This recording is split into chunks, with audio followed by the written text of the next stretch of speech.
When you look at Psalm 110, I don't know why English Bible translators do this, and I wish they did not.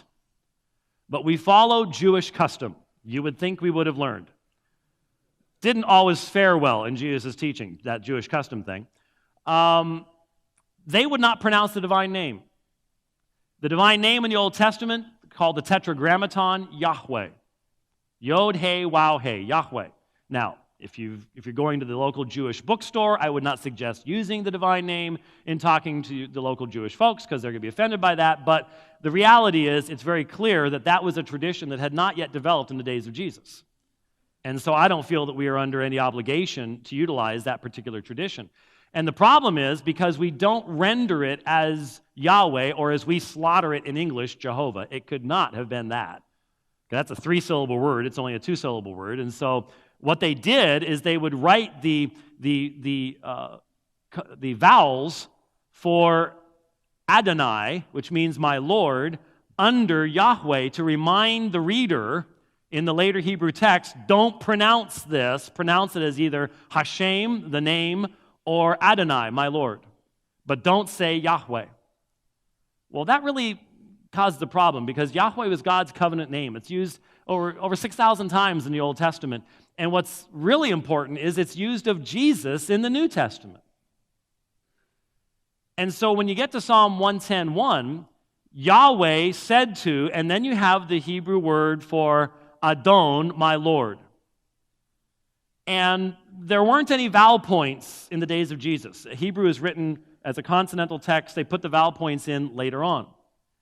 And later on, when they did that, they already knew how the Christians interpreted this, and so they changed the vowel pointing, and they made the vowel pointing for just a human being instead of Adonai, which was frequently used of God himself.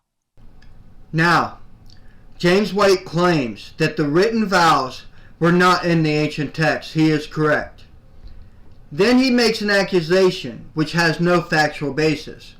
James White claims that Jews changed the vowels of Adonai into 2 distinct words, so that Jesus would be a man instead of God. Now ask yourself, how did they remove vowels from the text before the text had vowels? Regardless, let's take away the vowels. Let's see what James White is not telling you. In Genesis 18:12, Sarah refers to Abraham as Adonai. And in 1 Samuel 1:15, Hannah calls Eli Adonai. Everywhere in the Old Testament that refers to my Adon is written as Adonai, both for man and God. This is true for the Dead Sea Scrolls as well.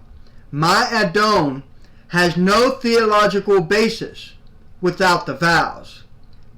Now, the Hebrew vowels did exist in speech long before they did in writing. That's how they knew which sounds to assign to the words that are spelled the same. But those words each had a different definition. Now consider these 6 Hebrew words and their definitions as evidence. Each spelled the same, excluding vowels, though they're all completely different words. H, 38:38 and H, 38:42. Lebanah. Both are spelled the same, with or without vowels, but one is moon and the other is a person. Also, H, 38:39. Libneh is a whitish tree. Then H, 38:40. Libnah, whiteness. H, 38:41. Libnah, a name of a city. H, 38:43. Lebanah, a brick. These all stem from one verb. H, 38:35. Laban, to become, or to be white, or to become white, or to make brick. Jewish vowels existed in speech long before they did in writing. And later on, when they did that, they already knew how the Christians interpreted this, and so they changed the vowel pointing, and they made the vowel pointing for just a human being instead of Adonai, which was frequently used of God himself. Well, there are people running around today. They're on the internet. They're all over the place. And they are confusing Christians by saying, well, in the Hebrew text of Psalm 110:1, that proves Jesus isn't God because the Hebrew says Adoni instead of Adonai. Well, where did the vowel points come from? The Masoretes. When? 900 years after Christ. I want to stress this fact to you, that without the vowels, Adonai has no theological foundation, none. It's used for God and man. One word, two beings, no theological basis. That's just fact. That's just the way it is. And it's also the same with kurios in the New Testament. One word used for God and man.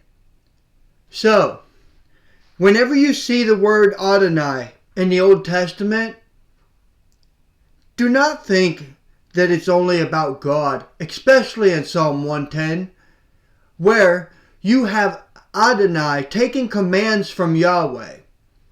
Okay? I'm talking Adonai. I'm not talking Adoni. I'm giving him the vowels. Let's go back to the basics. Take the vowels out. Look at the context. Argue the context. Jesus Christ is told to sit there at God's right hand. Jesus Christ isn't even sitting on the throne. Jesus Christ has enemies that are not subordinate to him. He has to sit there and wait until God makes those enemies subject to him.